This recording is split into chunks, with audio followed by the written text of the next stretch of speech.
Good morning. দ্বাদশ শ্রেণীর হিসাব বিজ্ঞান বিভাগের স্নেহের ছাত্ররা, আশা করি তোমরা ভালোই আছো। সামনে তোমাদের কুইজ, এবং সেই কুইজের সিলেবাস কিন্তু তোমাদেরকে আমি দিয়ে দিয়েছি। আমি আশা করছি সেগুলো তোমরা বাসায় পড়ছো, বাসায় দেখছো।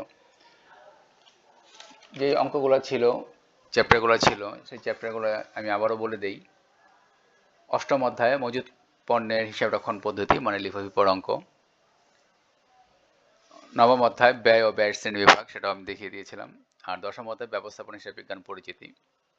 এই তিনটে চ্যাপ্টার থেকে তোমাদের কোশ্চেন থাকবে, এবং আমি যেই নিয়মে যেভাবে আমি কোশ্চেনগুলো দেখিয়ে দিয়েছি, যেভাবে করে দিয়েছি, আশা করি সেই অঙ্কগুলো সেভাবে তোমরা দেখেছো।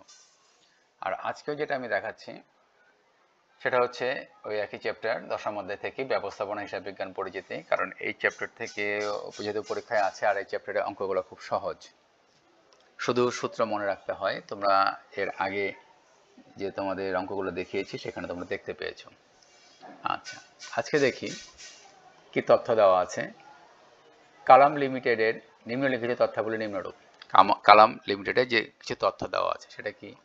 পরিবর্তনশীল ব্যয় দেওয়া আছে 3 লাখ টাকা, স্থায়ী ব্যয় দেওয়া আছে 1,50,000 টাকা, মুনাফা দেওয়া আছে 1,50,000 টাকা।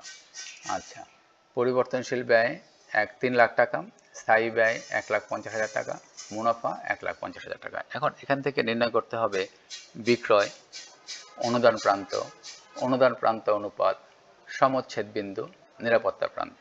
এই যে বিষয়গুলো দিয়ে দিয়েছে এবং তথ্যগুলো দিয়ে দিয়েছে, এখান থেকে এগুলো নির্ণয় করতে হবে। বিক্রয়, অনুদান প্রান্ত অনুপাত, সমচ্ছেদ বিন্দু, নিরাপত্তা প্রান্ত। আচ্ছা আচ্ছা, বিক্রয়ের পরিমাণ আমরা নির্ণয় করব। দেখো ফর্মুলাটা কি? বিক্রয় ইকুয়াল টু পরিবর্তনশীল ব্যয় যোগ স্থায়ী ব্যয় যোগ মুনাফা। এটা হচ্ছে ফর্মুলা। তাহলে এখানে পরিবর্তনশীল ব্যয় দেওয়া আছে কত? 3 লাখ টাকা। এই 3 লাখ টাকা আমরা লিখলাম। স্থায়ী ব্যয় দেওয়া আছে 1,50,000 টাকা, সেই 1,50,000 টাকা লিখলাম। এবং মুনাফা দেওয়া আছে 1,50,000 টাকা, সেটাও লিখলাম। হয়ে গেল মোট কত? 6 লাখ টাকা। হয়ে গেল 6 লাখ টাকা। এই অঙ্কটাও কিন্তু আমাদের বইতে আছে, বই থেকে দেখতে পাবে। কিন্তু সেটাকে আমি ভেঙে ভেঙে যেহেতু করে দিয়েছি, যাতে তোমরা বুঝতে পারো, যেন আমি এভাবে করিয়ে দিচ্ছি। তাহলে বিক্রয় ইকুয়াল টু পরিবর্তনশীল ব্যয় যোগ স্থায়ী ব্যয় যোগ মুনাফা। এখানে পরিবর্তনশীল ব্যয় দেওয়া আছে 3 লাখ টাকা, স্থায়ী ব্যয় দেওয়া আছে 1,50,000 টাকা, এবং মুনাফা দেওয়া আছে 1,50,000 টাকা। মোট হয়ে গেল 6 লাখ টাকা। আমার বিক্রয়ের পরিমাণ কত টাকা? 6 লাখ টাকা। এটা বেরিয়ে গেল। অনুদান, তারপর অনুদান প্রান্তের পরিমাণ নির্ণয়। অনুদান প্রান্তের পরিমাণ দেখো এখানে কি দেওয়া আছে? স্থায়ী ব্যয় সাথে মুনাফা যোগ করলে অনুদান প্রান্ত পাওয়া যায়। স্থায়ী ব্যয়ের সাথে মুনাফা যোগ করলে অনুদান প্রান্ত পাওয়া যায়। এখানে স্থায়ী ব্যয় দেওয়া আছে 1,50,000 টাকা। ওই যে প্রশ্নে দেওয়া আছে স্থায়ী ব্যয় 1,50,000 টাকা, এবং মুনাফা দেওয়া আছে 1,50,000 টাকা। মোট হয়ে গেল কত? অনুদান প্রান্ত 3 লাখ টাকা। অনুদান প্রান্ত হয়ে গেল 3 লাখ টাকা। আচ্ছা, স্থায়ী ব্যয়ের সাথে মুনাফা যোগ করলে, এখানে স্থায়ী ব্যয় আছে 1,50,000 টাকা এবং মুনাফা দেওয়া আছে 1,50,000 টাকা। অনুদান প্রান্ত হয়ে গেল 3 লাখ টাকা। আচ্ছা, এটাকে আবার আরেকভাবে করা যায়। আরেকভাবে আমি দেখিয়েছি, সেটা হচ্ছে কি? বিক্রয় থেকে পরিবর্তনশীল ব্যয় বাদ দিলে, বিক্রয় থেকে পরিবর্তনশীল যে ব্যয়টা আছে সেটা বাদ দিলে। এখানে বিক্রয়ের পরিমাণ দেওয়া আছে কি? দেওয়া আছে কি প্রশ্নে? না, প্রশ্নে দেওয়া নেই, কিন্তু আমরা অঙ্ক করতে গিয়ে যে পেয়েছি বিক্রয়ের আছে কত? 6 লাখ টাকা। আর পরিবর্তনশীল ব্যয় দেওয়া আছে কত? দেখো 3 লাখ টাকা। তাহলে বিক্রয় থেকে পরিবর্তনশীল ব্যয় 3 লাখ টাকা, বিক্রয়ে দেওয়া আছে 6 লাখ টাকা, আর পরিবর্তনশীল ব্যয় দেওয়া আছে 3 লাখ টাকা। এটা বাদ দিলে যেটা হয় হলো কত? 3 লাখ টাকা। এটা হচ্ছে তোমার কি? অনুদান প্রান্ত। তাহলে অনুদান প্রান্তটা কিভাবে আমরা করলাম? বিক্রয় থেকে পরিবর্তনশীল ব্যয়টা বাদ দিলাম, হয়ে গেল অনুদান প্রান্ত। তাহলে দেখো অনুদান প্রান্তের পরিমাণ আমরা নির্ণয় করলাম দুইভাবে। পরীক্ষার সময় যদি এরকম তথ্য দেওয়া থাকে, দুইভাবে করবে না, যে কোনো একভাবে করবে। আর তুমি দেখবে পরীক্ষার সময় যে কি কি তথ্য দেওয়া আছে এবং কোন তথ্যগুলো কোন সূত্রের মধ্যে প্রয়োগ করতে হয়, সেটা তুমি খেয়াল করবে। যেটা যেই সূত্রের মধ্যে প্রয়োগ করতে হবে সেই সূত্রটা তোমরা দিয়ে অঙ্কটা করবে। তাহলে অনুদান প্রান্তের পরিমাণ যেটা দেওয়া আছে সেটা আমরা নির্ণয় করলাম। প্রথম যেটা স্থায়ী ব্যয়ের সাথে মুনাফাটা যোগ করলাম, হয়ে গেল অনুদান প্রান্ত। স্থায়ী ব্যয় ছিল 1,50,000 টাকা এবং মুনাফাও ছিল 1,50,000 টাকা। অনুদান প্রান্ত হয়ে গেল 3 লাখ টাকা। আরেকভাবে দেখালাম কি? বিক্রয় থেকে পরিবর্তনশীল ব্যয়টা বাদ দিলাম। বিক্রয় দেওয়া আছে এখানে কত? দেওয়া নেই, মানে বিক্রয়টা তোমার এখানে আমরা বের করেছি, কত টাকা বের করেছি, 6 লাখ টাকা বের করেছি বিক্রয়। এর থেকে পরিবর্তনশীল প্রশ্ন দেওয়া আছে 3 লাখ টাকা, এই 3 লাখ টাকা বিয়োগ করলাম, অনুদান প্রান্ত হয়ে গেল কত, 3 লাখ টাকা। আচ্ছা, তারপর অনুদান প্রান্ত অনুপাত, অনুদান প্রান্ত অনুপাত ইকুয়াল টু অনুদান প্রান্ত ডিভাইডেড বাই বিক্রয় ইন্টু 100। অনুদান প্রান্ত অনুপাত ইকুয়াল টু অনুদান প্রান্ত ডিভাইডেড বাই বিক্রয় ইন্টু 100। অনুদান প্রান্ত দেওয়া আছে কত, দেওয়া আছে এখানে অনুদান প্রান্ত দেওয়া নেই, কিন্তু আমরা বের করেছি অনুদান প্রান্ত, কত টাকা বের করেছি অনুদান প্রান্ত, 3 লাখ টাকা। এই অনুদান প্রান্ত আমরা 3 লাখ টাকা বের করেছি, অনুদান প্রান্ত কত, 3 লাখ টাকা বের করেছি, 3 লাখ, এই যে 3 লাখ বা এই যে 3 লাখ, হ্যাঁ 3 লাখ টাকা বের করেছি, এই 3 লাখ টাকা অনুদান প্রান্ত। আর বিক্রয় আমরা বের করেছি কত, 6 লাখ টাকা, বিক্রয় আমরা বের করেছি এই যে 6 লাখ টাকা, প্রথমে 1 নম্বরে দেওয়া আছে 6 লাখ টাকা।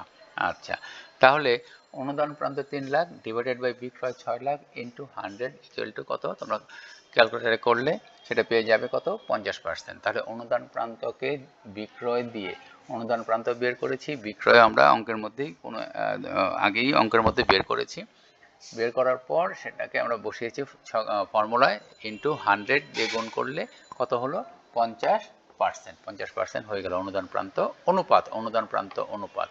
হ্যাঁ, আচ্ছা, তারপর সমচ্ছেদ বিন্দু ইকুয়াল টু, ফর্মুলাটা কি দেখো, সমচ্ছেদ বিন্দু ইকুয়াল টু স্থায়ী ব্যয় ডিভাইডেড বাই অনুদান প্রান্ত অনুপাত। সমচ্ছেদ বিন্দু ইকুয়াল টু স্থায়ী ব্যয় ডিভাইডেড বাই অনুদান প্রান্ত অনুপাত। আচ্ছা, স্থায়ী ব্যয় কত দেওয়া আছে তোমাদের এখানে দেখো, স্থায়ী ব্যয় দেওয়া আছে 1,50,000 টাকা, স্থায়ী ব্যয় দেওয়া আছে 1,50,000 টাকা। তাহলে স্থায়ী ব্যয় 1,50,000 ডিভাইডেড বাই অনুদান প্রান্ত অনুপাত 50%, তাহলে 1,50,000 ডিভাইডেড বাই 0.50, ওটা ভাঙলে কত হয়, তারপর 3 লাখ টাকা। তাহলে সমচ্ছেদ বিন্দু হয়ে গেল 3 লাখ টাকা। আচ্ছা, সমচ্ছেদ বিন্দু আবারও বলি, ফর্মুলাটা হচ্ছে স্থায়ী ব্যয় ডিভাইডেড বাই অনুদান প্রান্ত অনুপাত। স্থায়ী ব্যয় দেওয়া আছে 1,50,000 ডিভাইডেড বাই 50% এবং কাটাকাটি করে এখানে করে কত হলো, 3 লাখ টাকা সমচ্ছেদ বিন্দু। আর নিরাপত্তা প্রান্ত পরে বের করতে হবে, কি নিরাপত্তা প্রান্ত, নিরাপত্তা প্রান্তের তোমার ফর্মুলা কি দেখো, প্রকৃত বিক্রয় মাইনাস সমচ্ছেদ বিক্রয়। আচ্ছা, প্রকৃত বিক্রয় আমরা বের করেছি এর আগে কত, 6 লাখ টাকা, প্রকৃত বিক্রয় 6 লাখ টাকা, 6 লাখ টাকা প্রকৃত বিক্রয় দিয়ে দিলাম 6 লাখ টাকা, মাইনাস সমচ্ছেদ বিন্দু কত আছে বিক্রয়, বা সমচ্ছেদ বিক্রয় কত, 3 লাখ টাকা, সমচ্ছেদ বিক্রয় কত, 3 লাখ টাকা, ওই যে আমরা বের করেছি। তাহলে 6 লাখ টাকা থেকে 3 লাখ টাকা বিয়োগ করলাম, কত হলো, 3 লাখ টাকা হয়ে গেল নিরাপত্তা প্রান্ত। এটাকে আরেকভাবে করা যায়, সেই আরেকভাবে আমরা করেছি, সেটা কি, নিরাপত্তা প্রান্ত ইকুয়াল টু মুনাফা ডিভাইডেড বাই অনুদান প্রান্ত অনুপাত।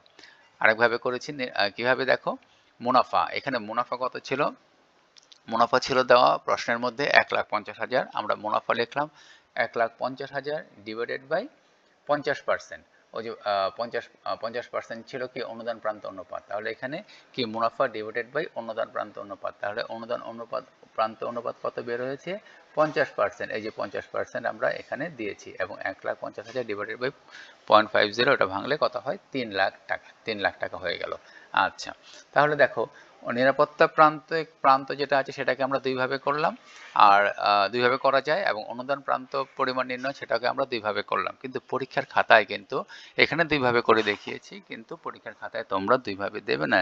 তুমি আগে দেখবে কি তথ্যগুলো আছে, এবং সূত্রের মধ্যে যেই তথ্যগুলো দেওয়া আছে সূত্রের মধ্যে সেগুলো পড়ে কিনা, সেগুলো যেটা যেভাবে পড়বে, যে প্রয়োগ করা যাবে সেটাই সেভাবে তুমি সেই ফর্মুলা অনুযায়ী তোমরা প্রশ্নের উত্তর দেবে। তাই দুইভাবে করা দরকার নেই, একভাবেই করবে, যে কোনো একভাবে করলেই তোমার পরীক্ষায় তুমি নম্বর পেয়ে যাবে।